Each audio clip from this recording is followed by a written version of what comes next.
بسم الله الرحمن الرحيم. السلام عليكم ورحمة الله وبركاته. Uh, Today's lecture is about the secondary analysis of electronic health record, and it's the lecture 6.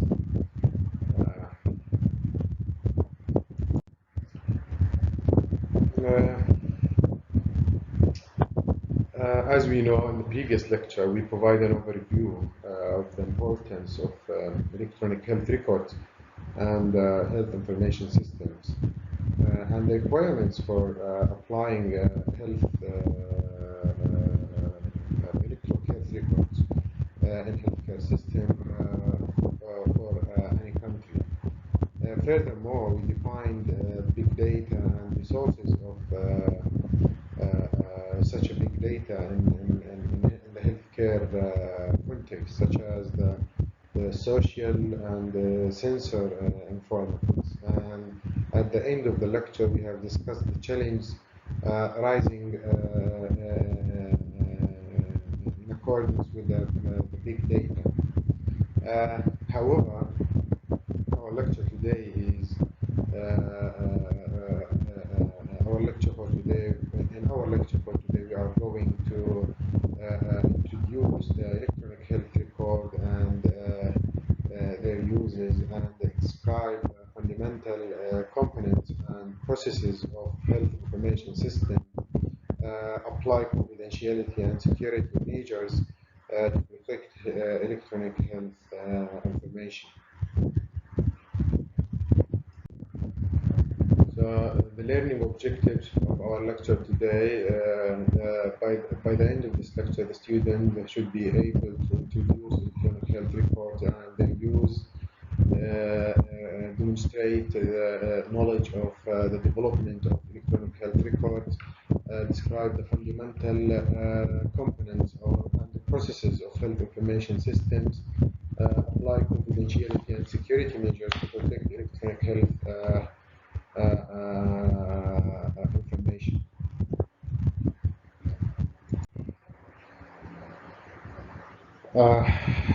While wonderful new medical discoveries and innovations are in the news every day, healthcare providers continue to struggle with using information. The uncertainties and unanswered clinical questions are a daily reality for the decision makers who provide care. So, perhaps the biggest limitation in making the best possible decisions for patients is that the information available is usually not focused on the specific individual or situation at hand.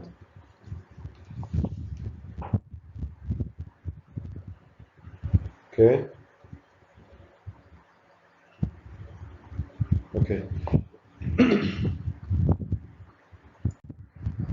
So, for example, there are general clinical guidelines that outline the ideal target blood pressure for a patient with a severe infection.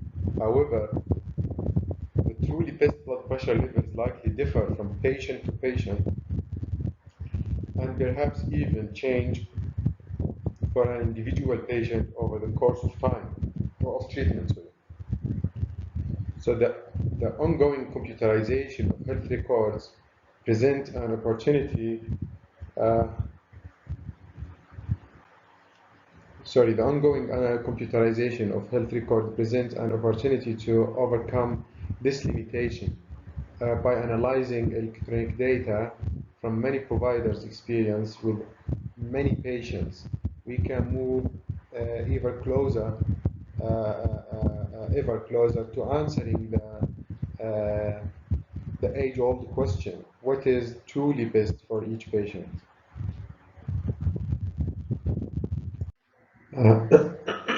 Secondary analysis of electronic health records.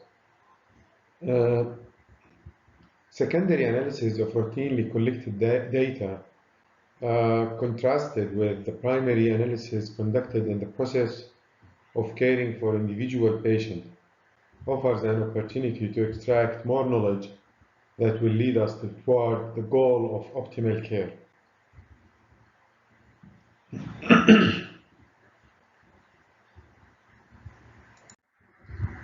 So today, according to a report from the National Academy of Medicine, most doctors uh, pass most of their everyday decisions on guidelines from expert opinion or small clinical trials. So it would be better if they were from a multi-center, large randomized control studies with tightly controlled conditions, ensuring the results are as reliable as possible. However, those are expensive and difficult to perform, and even then often exclude a number of important patient groups on the basis of age, disease, and sociological factors. A part of the problem is that health records are traditionally kept on a paper, making them hard to analyze a mess. As a result, most of what medical professionals might have learned from experiences is lost or inaccessible at least. So the ideal digital system would collect and store as much clinical data as possible from as many patients as possible. It could then use information from the past, such as blood pressures, blood sugars levels, heart rate, and other measurements of patient body functions to guide future providers to the best diagnosis and treatment of similar patients.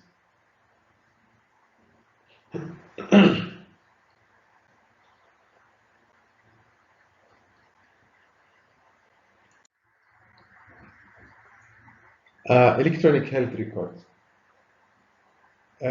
Clinical medicine relies on a strong research foundation in order to build the necessary evidence base to inform best practices and improve clinical care. However, large-scale randomized controlled trials are expensive and sometimes unfeasible. Fortunately, there exists expansive data in the form of electronic health records.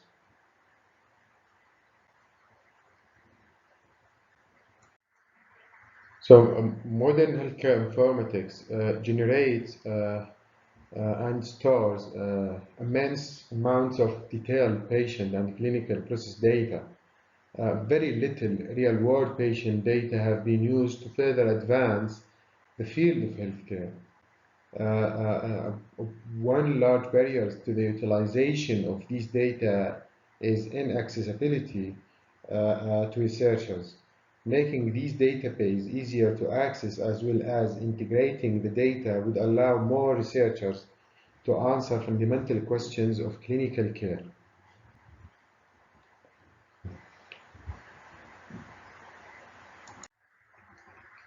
The current research climate, many treatments lack proof in their efficacy and may in fact cause harm.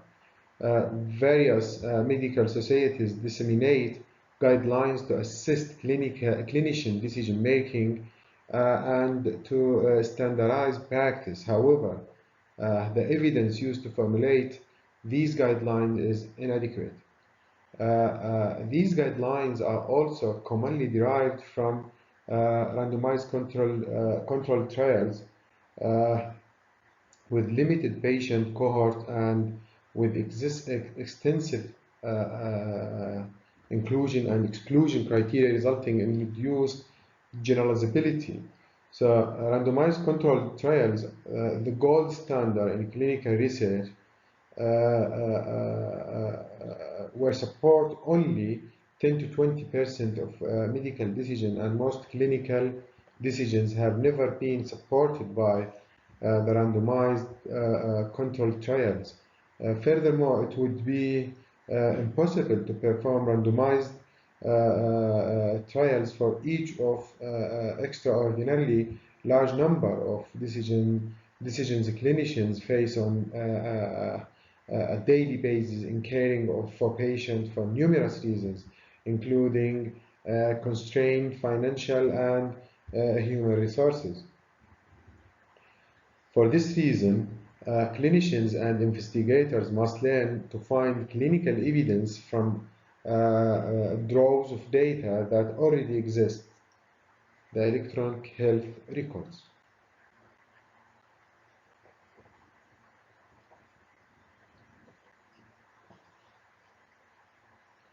The power of electronic health records. Much of the work utilizing large databases in the past 25 years have relied on hospital discharge records and registry databases. So, and hospital discharge databases were initially created for billing purposes and lacked patient level granularity of clinically useful, accurate, and complete data to address complex research questions. Registry databases are generally mission limited and require extensive extracurricular data collection.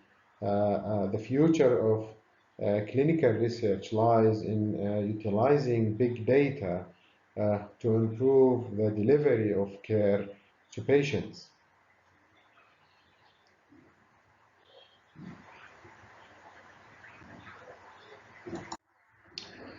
Although several commercial and non-commercial databases have been created using clinical and electronic health record data, their primary function has been to analyze differences in severity of illness, outcomes, and treatment costs among participating centers.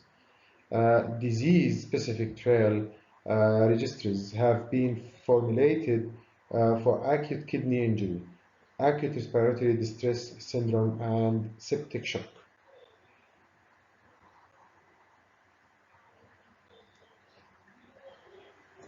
Additionally, databases such as the Dartmouth Atlas utilize Medicare claims data to track discrepancies in costs and patient outcomes across the United States. While these coordinated databases contain a large number of patients, they often have a narrow scope. For example, severity of illness, cost, or disease-specific outcomes, and lack other significant clinical data that's required to answer a wide range of research questions, thus obscuring many likely confounding variables.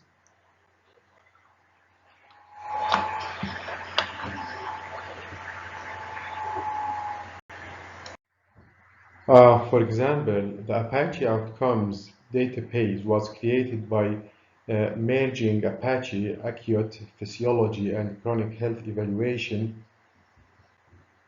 with Project Impact and includes data from approximately 150,000 intensive care unit stays since 2010.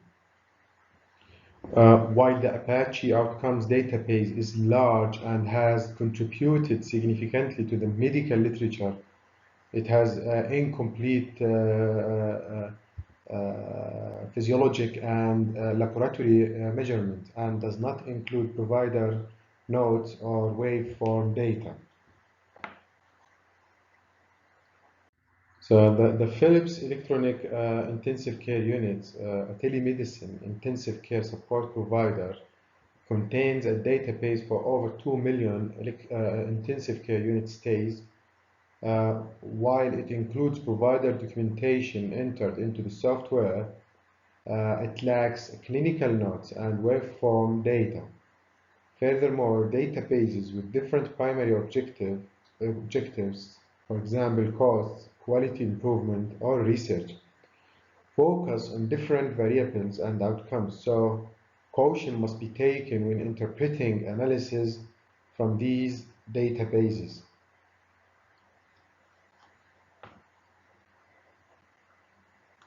So since 2003, the Laboratory of Computational Physiology at the Massachusetts Institute of Technology partnered in a joint venture with Beth Israel Deaconess Medical Center and Philips Healthcare with support from the National Institute of Biomedical Imaging and Bioinformatics to develop and maintain the medical information mart of intensive care database.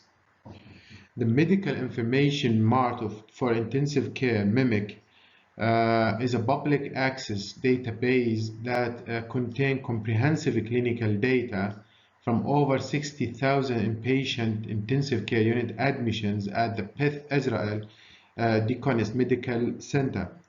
The de-identified data are freely shared, and nearly 2,000 investigators from 32 countries have utilized it to date. MIMIC contains physiologic and laboratory data, as well as waveform data, nurse-verified numerical data, and clinician documentation. This high-resolution, widely accessible database has served to support research in critical care and assist in the development of novel decision support algorithms, and will be the a prototype example for the majority of this textbook.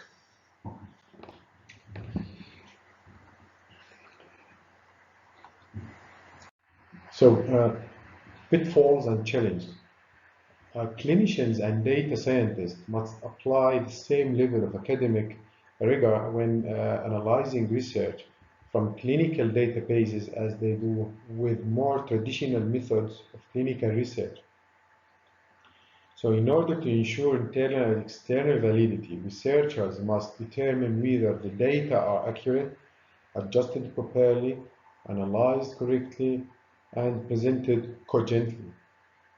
With regard to quality improvement projects, which frequently utilize hospital databases, one must ensure that investigators are applying rigorous standards to the performance and reporting of their studies.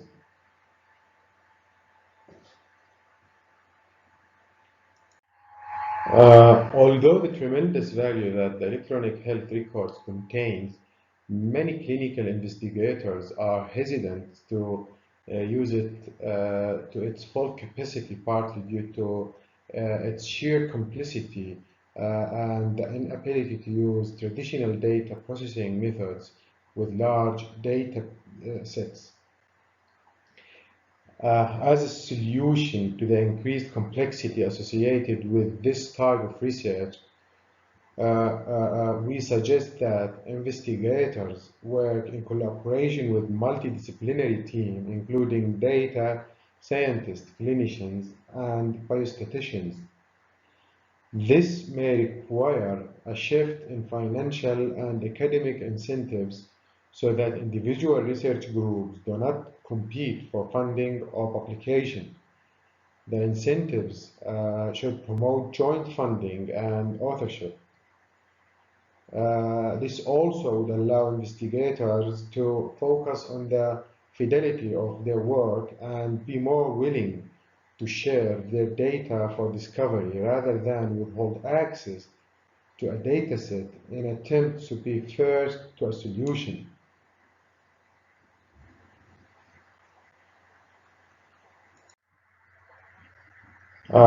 Some have argued that the use of large datasets may increase the frequency of so-called p-hacking, where investigators search for significant results rather than seek answers to clinically relevant questions.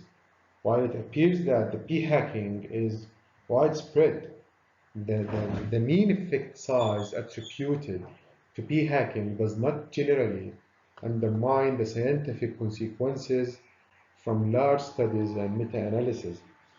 The use of large datasets may, in fact, reduce the likelihood of p-hacking by ensuring that researchers have a suitable power to answer questions with even small effect sizes, making the need for selective interpretation and analysis of the data to obtain significant results unnecessary.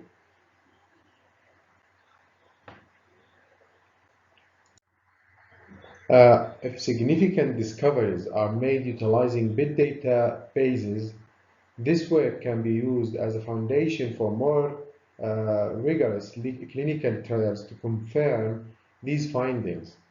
In the future, once comprehensive databases become more accessible to researchers, it's hoped that these resources can be used as a hypothesis generating and testing ground for questions that will ultimately undergo the randomized controlled trials.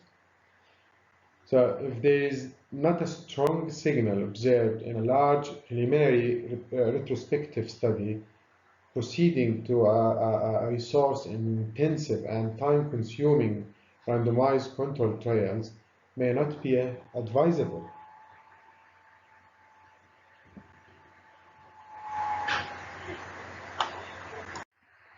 So, a review of clinical databases.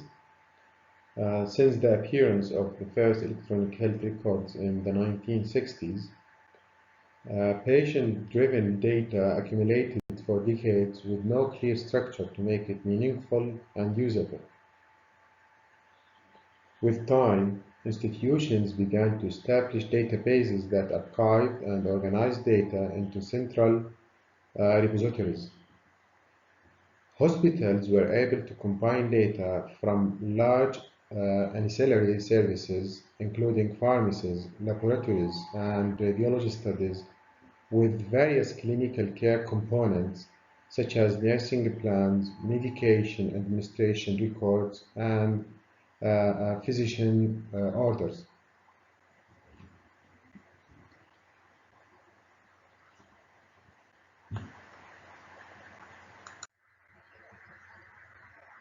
Uh, Background about the electronic health records. Initially, electronic health records were designed for archiving and organizing patient records. They then became co-opted for billing and quality improvement purposes. With time, electronic health records driven databases became more comprehensive, dynamic, and interconnected. However, the medical industry has lagged behind other industries in the utilization of big data.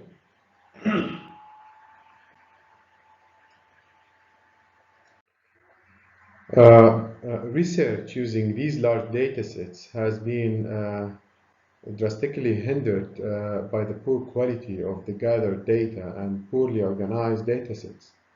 Contemporary medical data evolved to more than medical records, allowing the opportunity for them to be analyzed in greater detail. Traditionally, medical research has relied on disease registries or chronic disease management systems. These repositories are a prior collections of data, often specific to one disease. They are unable to translate data or conclusions to other diseases and frequently contain data on a cohort of patients in one geographic area, thereby limiting their generalizability. In contrast to disease registers, electronic health records data usually contain a significantly larger number of variables, enabling high resolution of data, ideal for studying complex clinical interactions and decisions. This new wealth of knowledge integrates several datasets that are now fully computerized and accessible.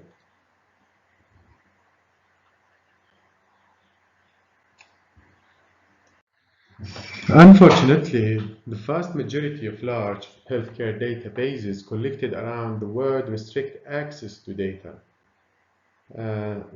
Some possible explanations for these restrictions include privacy concerns, aspirations to monetize the data, as well as reluctance to have outside researchers direct access to information pertaining to the quality of care delivered at specific institutions. Increasingly, there has been a push to make these repositories freely open and accessible to researchers.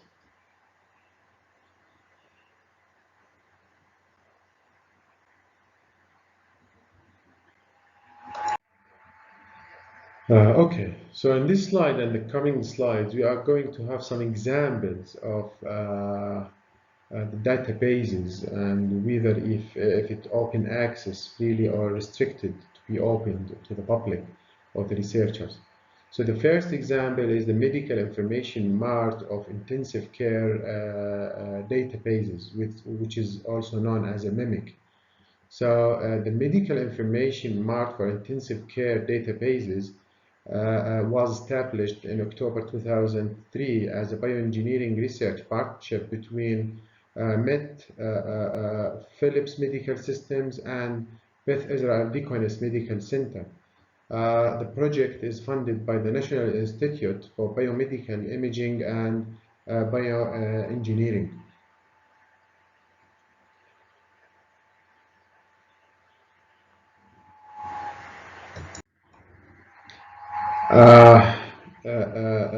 The MIMIC database was derived from medical and surgical patients admitted to all intensive care units at Bethesda and Deaconess Medical Center. The third major release of database, MIMIC 3, currently contains more than 40,000 patients with thousands of variables. The database is de-identified, annotated, and is made openly accessible to the research community. In addition to patient information driven from the hospital, the MIMIC3 database contains detailed physiological and clinical data. In addition to big data, research in critical care, this project aims to develop and evaluate advanced intensive care unit patient monitoring and decision support system that will improve the efficiency, accuracy, and timeliness of clinical decision making in critical care. Through data mining, such a database allows for extensive epidemiological studies that link patient data to clinical practice and outcomes. The extremely high granularity of the data allows for complicated analysis of complex clinical problems.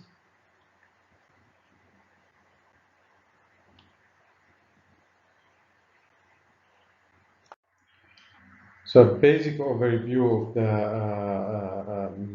MIMIC database.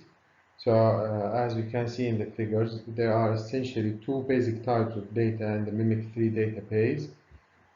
Clinical data driven from the electronic health records, such as patient demographics, diagnosis, laboratory values, imaging, and reports of vital signs. The second primary type of data is the bedside monitor waveforms with associated parameters and events stored in flat binary files. So the included variables, as we mentioned in the previous slide, there are essentially two basic types of data in the MIMIC3 database. First one is the clinical data driven from the electronic health records, such as patient demographics, diagnosis, laboratory values, imaging reports, and vital signs. This data is stored in a relational database of approximately 50 tables. And the second primary type of data is the bedside monitor waveforms with associated parameters and events stored in flat binary files.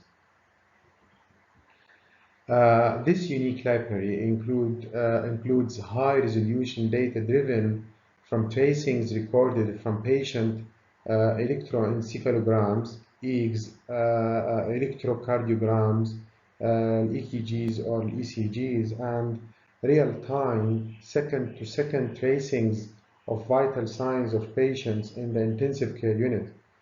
The institutional review board determined the requirements for individual patient consent was waived as all public data were de-identified. So just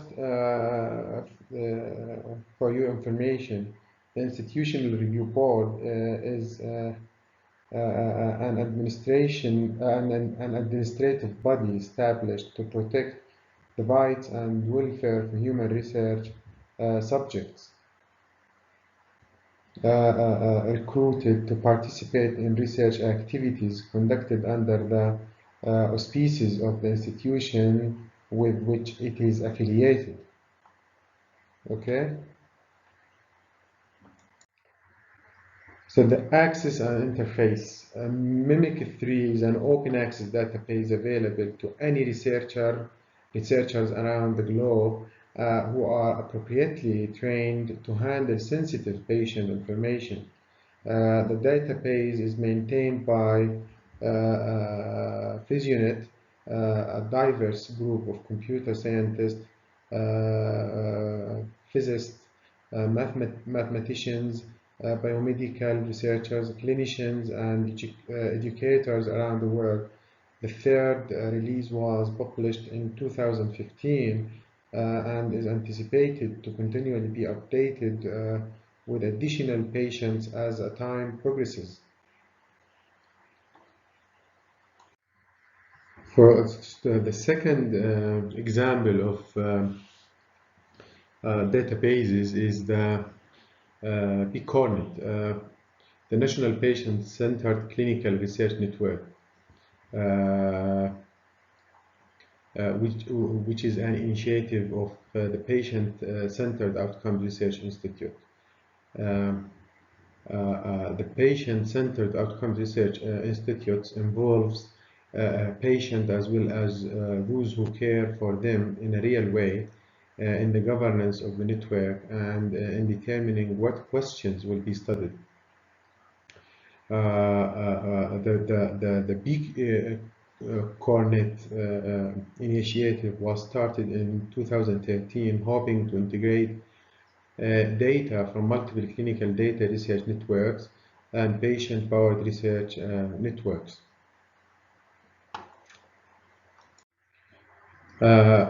Its coordinating center bond 9 partners: Harvard Pilgrim Healthcare Institute, Doc Clinical Research Institute, Academy Health Broking Institution, Center for Medical Technology Policy, Center for Democracy and Technology, Group Health Research Institute, Johns Hopkins Perman Institute of Bioethics, and Americans Health Insurance Plans.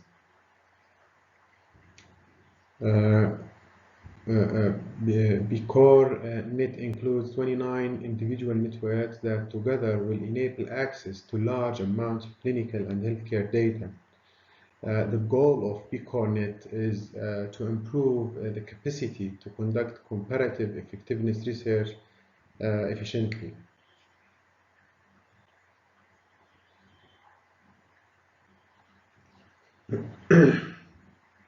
The included variables regarding the BCORNet.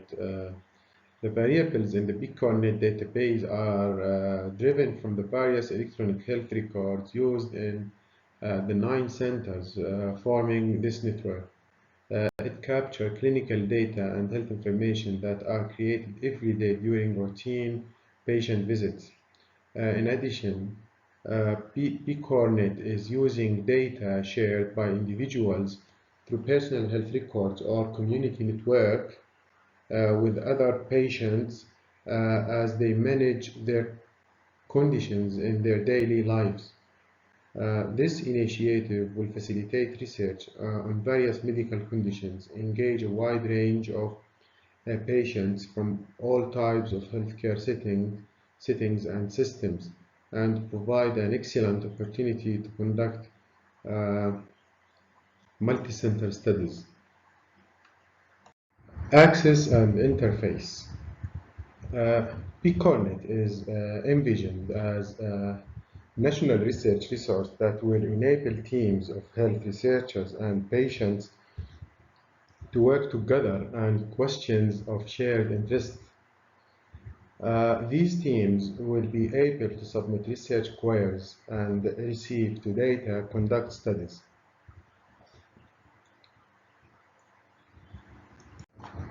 Open National Health Services. The National Health Services of England is an executive non-department public body of Department of Health, uh, a governmental entity. The National Health Services retains one of the largest repositories of data on people's health in the world. It's also one of only a handful of health systems able to offer a full account of health across care sectors and throughout lives for an entire population.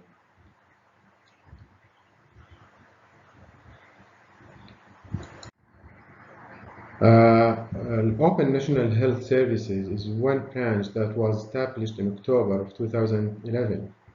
The National Health Services in England has actively moved to open the vast repositories of information used across its many agencies and departments.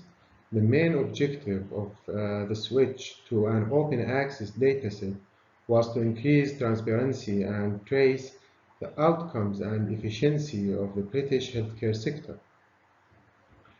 High quality information is hoped to empower the health and social care sector in identifying priorities to meet the needs of local populations.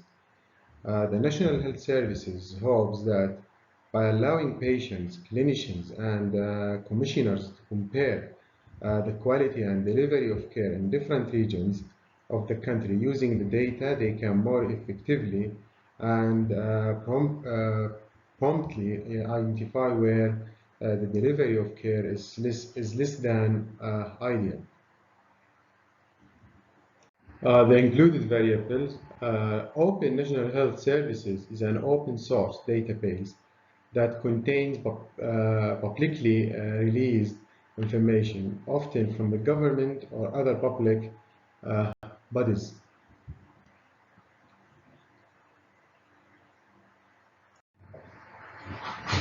Access and interface.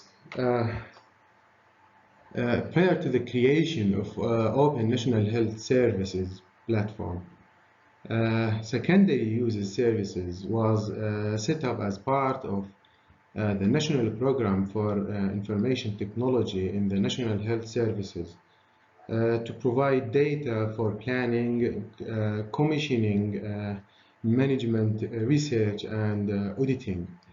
Open National Health Services has now replaced the secondary uses services as a platform for accessing the national database in the United Kingdom. The National Institute of Health Research Clinical Research Network has produced and implemented an online tool known as the Open Data Platform. So in addition to the retrospective research that is routinely conducted using such databases, another form of research is already underway to compare the data quality derived from electronic records with that collected by research nurses. Clinical research network staff can access the open data platform and determine the number of patients recruited into research studies in a given hospital as well as the research being done at that hospital. They then determine which hospitals are most successful at recruiting patients, the speed with which they recruit, and in what specialty fields.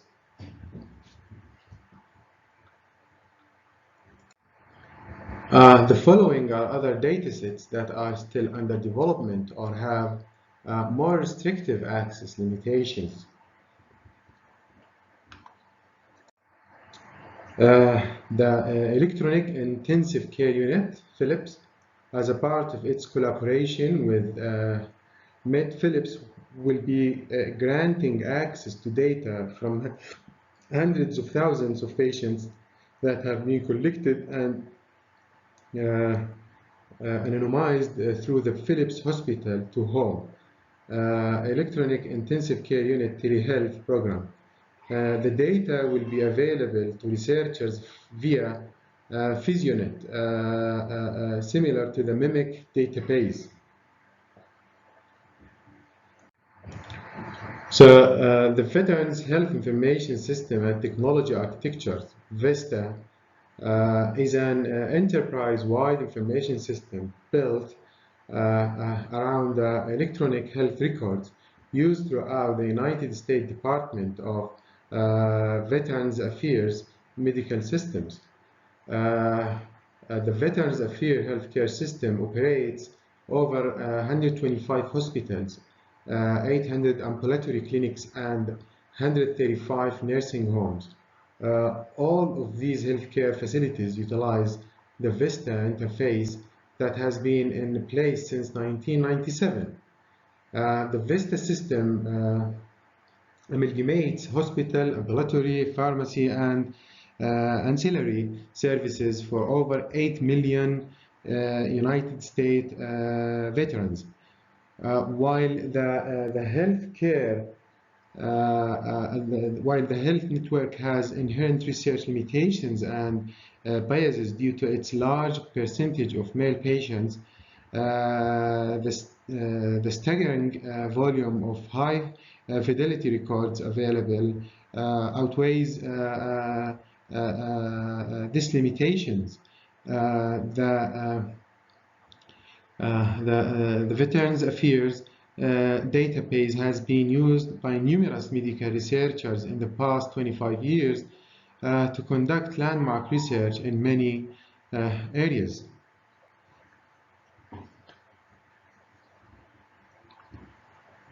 The Veterans Affairs database has a long history of involvement with medical research and collaboration with investigators who are part of the Veterans Affairs system. Traditionally, the dataset access has been limited to those who hold Veterans Affairs appointments. However, with the recent trend towards open access of large databases, there are ongoing discussions to make the database available to more researchers. The vast repository of information contained in the database would allow a wide range of researchers to improve clinical care in many domains. Strengths of the data include the ability to track patients across the United States as well as from the inpatient to outpatient settings. As all prescription drugs are covered by the Veteran Affairs system, the linking of this data enables large pharmacoepidemiological studies to be done with relative ease.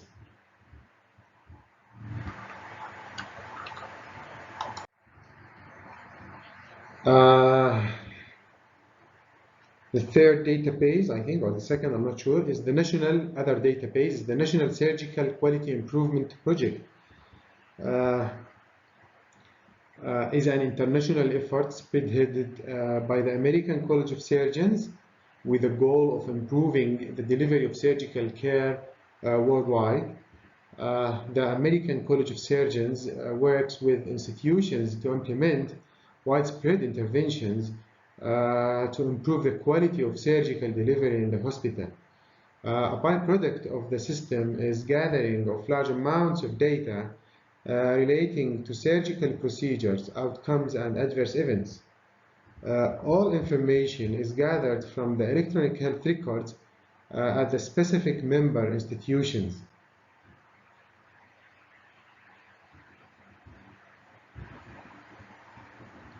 The National Surgical Quality Improvement Project database is freely available to members of affiliated institutions, of which there are over 653 participating centers in the world.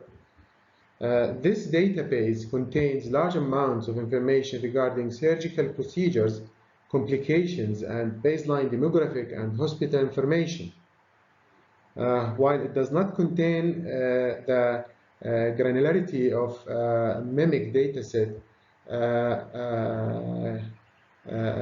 it contains data from many hospitals across the world and thus is more generalizable to real world surgical practice. It's particularly a powerful database for surgical care delivery and quality of care, specifically with regard to details surrounding complications and adverse events from surgery.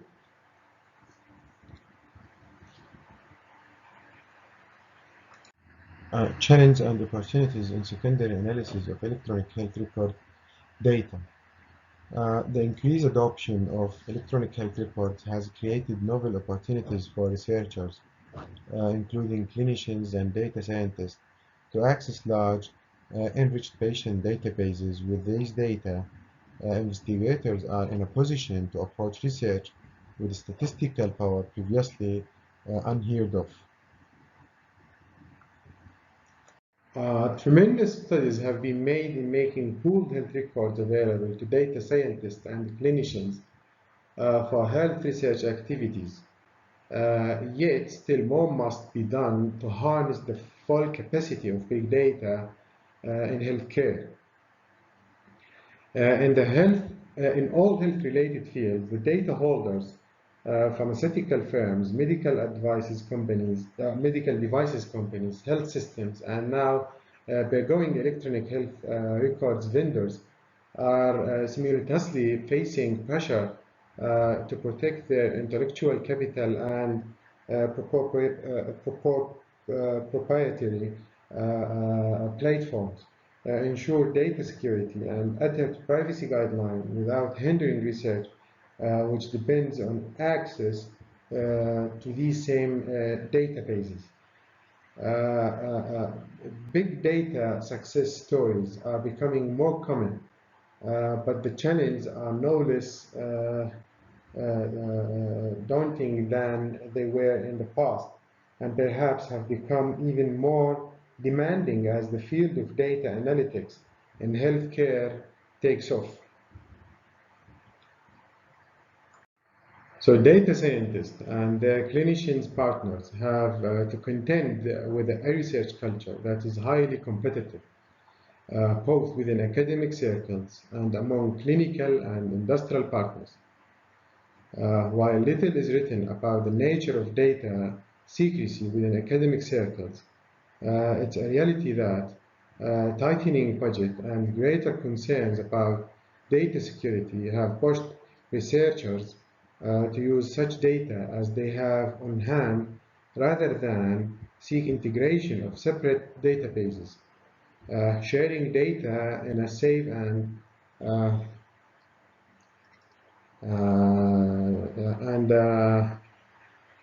sharing data in a safe and scalable manner is extremely difficult and costly or impossible even within the same institution. With access to more pertinent data, restricted or embedded, statistical power and the ability of longitudinal analysis are reduced or lost. None of this, this is to say researchers have hostile intentions. In fact, many would appreciate the opportunity for greater collaboration in their projects. However, the time, funding, and infrastructure for these efforts are simply deficient.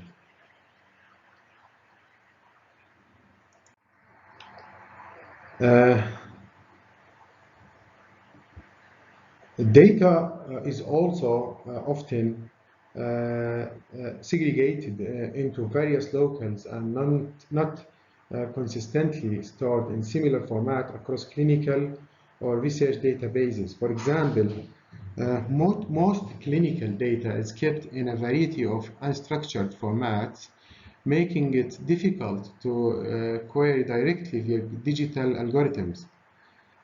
Within many hospitals, emergency department or outpatient clinical data may exist separately from the hospital and the intensive care unit electronic health record, so that access to one does not guarantee access to the other.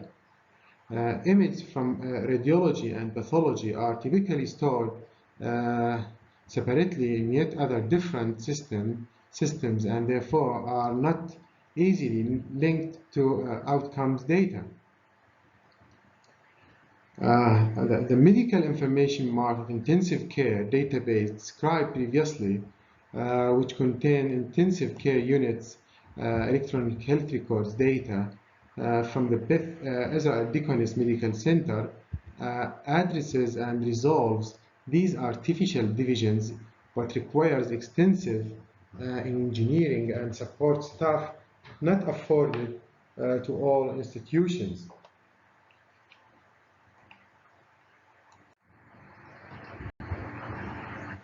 After years of concern about data secrecy, the pharmaceutical industry has recently turned a corner, making detailed uh, trial data available to researchers outside their organizations. GlaxoSmithKline was among the first in 2012, followed by a larger initiative, the Clinical Trial Data Request, to which other large pharmaceutical firms have signed on. Researchers can apply for access to large-scale information and integrate datasets for meta-analysis and other systematic reviews. The next frontier will be the release of medical records held at the health system level.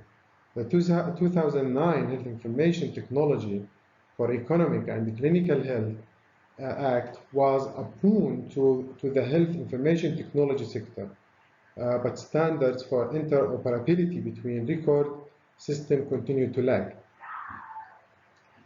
The gap has begun to be resolved by government-sponsored health information exchanges, as well as the creation of novel research networks, but most experts, data scientists, and working clinicians continue to struggle with incomplete data. So many of the commercial and technical roadblocks alluded to previous have their roots in the privacy concerns held by vendors, providers, and their patients. Such concerns are not without merit. Data breaks of larger systems are becoming distressingly common. For example, employees of Partners Healthcare in Boston were recently targeted in a phishing scheme, unwittingly providing personal information that allowed hackers unauthorized access to patient information. Patient of Seton Healthcare in Texas suffered a similar break just a few months prior. So data breaks aren't limited to healthcare providers.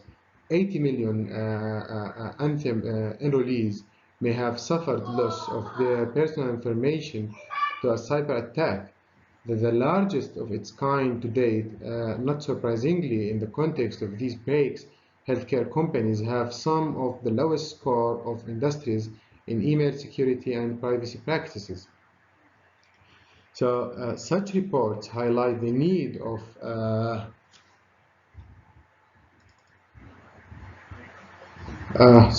such reports highlight the need for prudence amidst exuberance when utilizing pooled electronic health records for big data analytics. Such use comes with an ethical responsibility to protect population and personal level data from criminal activity and other nefarious ends. For this purpose, federal agencies have convened working groups and public hearings to address gaps in health information security, such as the identification of data outside HIPAA-covered entities and consensus guidelines on what constitutes harm from a data breach. So even in issues of data access, integrity, interoperability, security, and privacy have been successfully addressed, substantial infrastructure and human capital costs will remain. Though the marginal cost of each additional big data query is small, the upfront cost to host a data center and employ dedicated data scientists can be significant. No figures exist for the creation of a healthcare big data center, and these figures would be variable anyway depending on the scale and type of data. However, it should not be surprising that commonly cited examples of pooled electronic health records with overlaid analytic capabilities mimic the Memorial Care Data Mart with 2.2 billion annual revenue, and the High Value Healthcare Collaborative with 16 others members and funding from the Center for Medicare and Medicaid Services come from large high revenue healthcare systems with regional big data expertise. In addition to the previous issues, the reliability of studies published using big data method is of significant concern to experts and physicians. The specific issue is whether these studies are simply amplification of low-level signals that do not have clinical importance or are generalizable beyond the database from which they are derived. These are genuine concerns in a medical and academic atmosphere already saturated with the innumerable studies of variables quality. So, for example, skeptics are concerned that big data analytics will only add to the noise, diverting attention and resources from other venues of scientific inquiry, such as traditional randomized controlled clinical trial.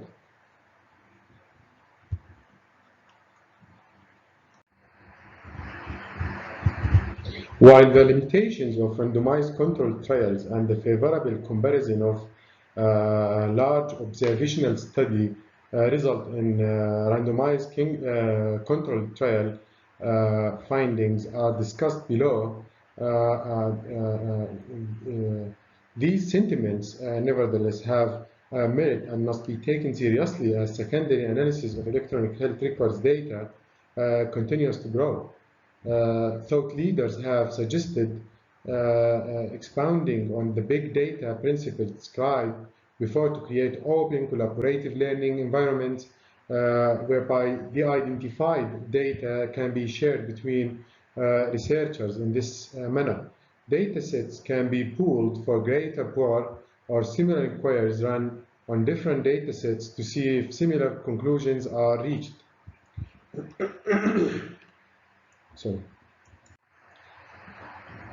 So the cost of such transparency could be borne by a single institution.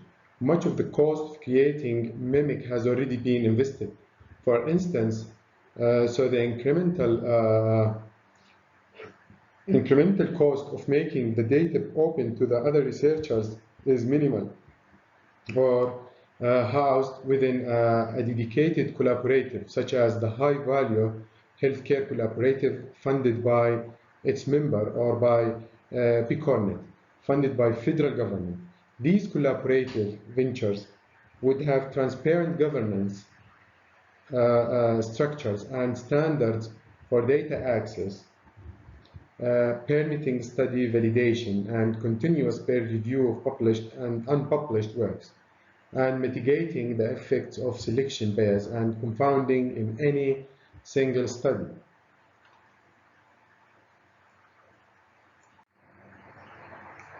As pooled, electronic health records achieve even greater scale.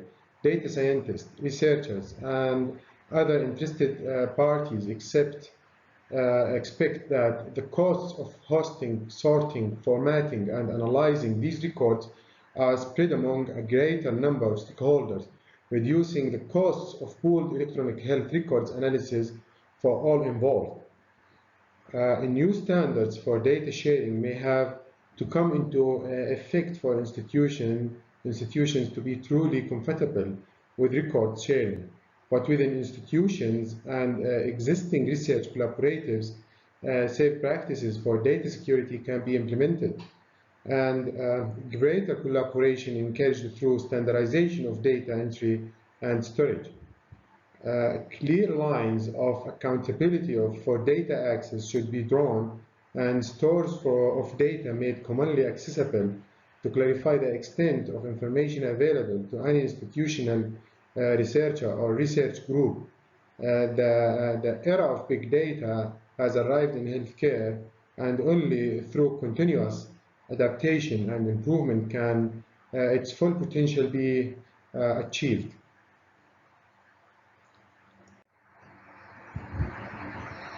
Opportunities in secondary analysis of electronic health records data. The rising adoption of electronic health records in the United States health system has created vast opportunities for clinician scientists, informaticians, and other health researchers to conduct queries and large data bases of amalgamated clinical information to answer questions both large and small. With a choice of data to explore, physicians and scientists are in positions to evaluate questions of clinical efficacy and cost effectiveness, matter of prime concern in the 21st century. American healthcare, with a qualitative and statistical power rarely before realized in medical research. The commercial Apache Outcomes database, for instance, contains physiologic and laboratory measurements for over 1 million patient records across 105 intensive care units since 2010. The Beth Israel Deaconess Medical Center, a tertiary care hospital with 649 licensed beds, including 77 critical care beds, provides an open access single center database encompassing data from over 60,000 intensive care unit stays. Single and multi-center databases permit large-scale inquiries without the sometimes untenable expense and difficulty of randomized controlled trials, thus answering questions previously untestable in randomized controlled trials or prospective cohort studies. This can also be done with increased precision in the evaluation of diagnostic or therapeutics for select subpopulation and for detection of adverse events from medications or other interventions with greater expediency, among other advantages. Secondary electronic health record analysis as alternatives to randomized controlled clinical trials. The relative limitation of randomized controlled trials to inform real-world clinical decision-making include the following. Many treatment comparisons of interest to clinicians have not been addressed by randomized controlled trials. When randomized controlled trials have been performed and the pairs half of systematic reviews of randomized controlled trials report insufficient evidence to support a given medical intervention, and there are realistic cost and project limitations that prevent randomized controlled trials from exploring specific clinical scenarios. The later include are rare conditions, clinically uncommon or disparate events, and a growing list of combinations of recognized patient subgroups, concurrent conditions, genetics, chronic, acute, and healthcare acquired, and diagnostic and treatment options. Queries on electronic health record databases to address clinical questions are essentially large non-randomized observational studies. Compared to the randomized clinical controlled trials, they are relatively more efficient and less expensive to perform. The majority of the cost having been absorbed by initial system installation and maintenance, and the remainder consisting primarily of research personnel, salaries, server, or cloud space costs. There is literature to suggest a high degree of correlation between treatment effects reported in non-randomized studies and randomized clinical trials.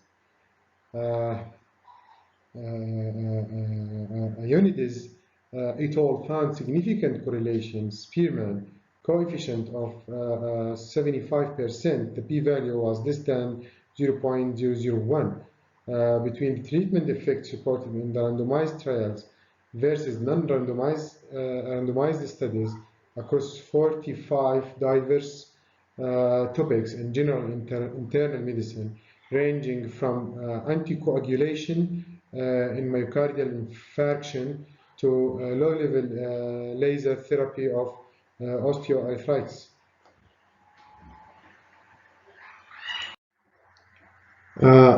Although the randomized controlled trials remains top the hierarchy of evidence-based medicine, it's hard to ignore the power of large observational studies that include adequate adjusting for covariates such as carefully performed studies derived from review of electronic health records. The scope of pooled electronic health data, whether 60,000 or 1 million records, afford insight into small treatment effect that may be underreported or even missed in underpowered randomized control trials.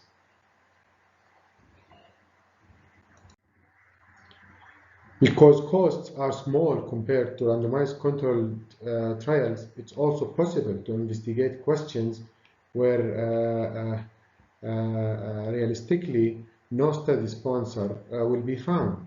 In the case of data-based observational studies, it becomes much more feasible to improve and repeat or simply repeat studies as deemed necessary to investigate accuracy, heterogeneity of effects, and new clinical insights.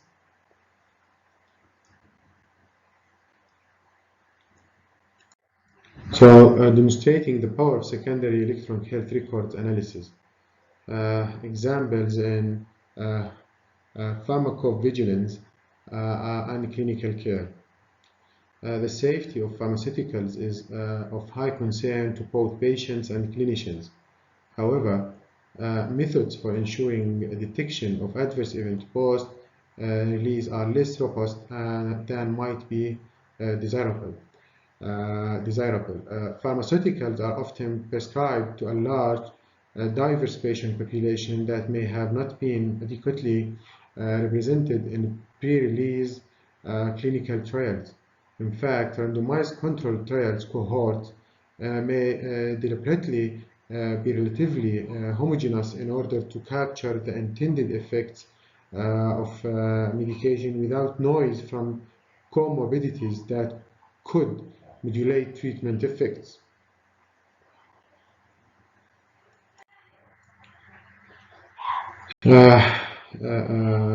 Humphreys and colleagues reported that in highly cited clinical trials, 40% of identified patients with the condition under consideration were not enrolled, mainly due to the due to restrictive eligibility criteria.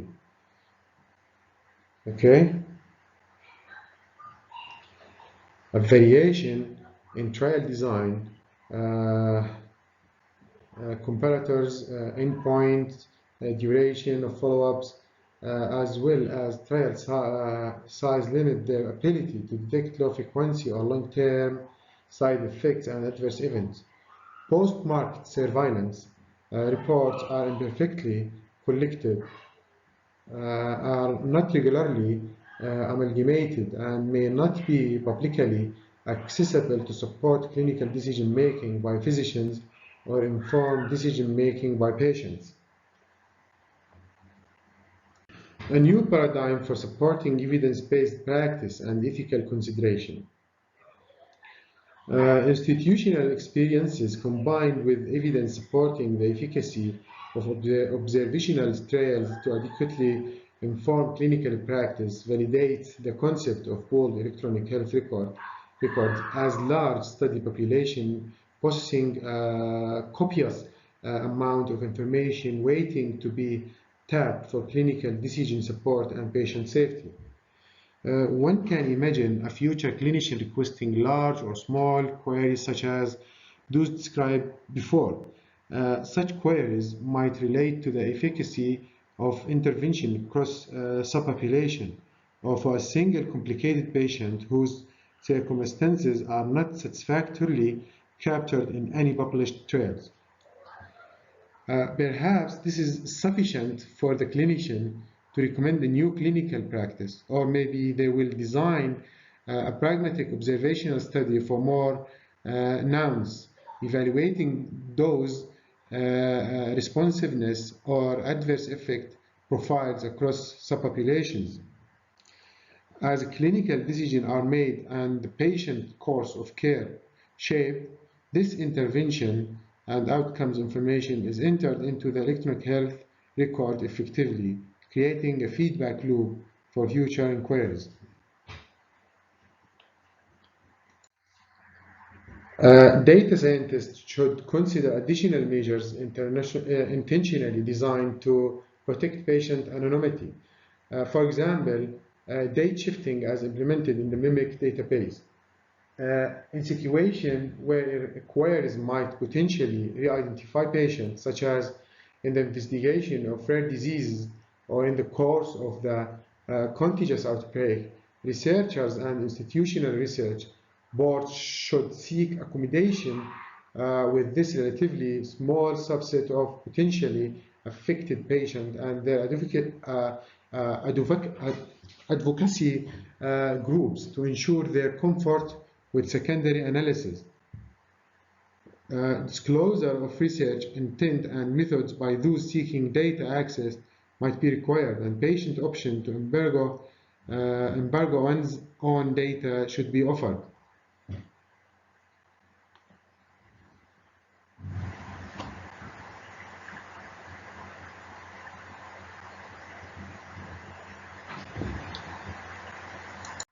So it's incumbent on researchers and data scientists to explain the benefits of participation in a secondary analysis to patients and patients group. Such sharing allows the medical system to create a clinical database of sufficient magnitude and quality to benefit individual and groups of patients in real time or in the future. Also, passive clinical data collection allows the patient to contribute at relatively very low risk and no personal cost to the ongoing and future care of others. So ultimately, secondary analysis of electronic health records will only succeed if patients, regulators, and other interested parties are assured and reassured that their health data will be kept safe and the processes for its use are made transparent to ensure beneficence for all.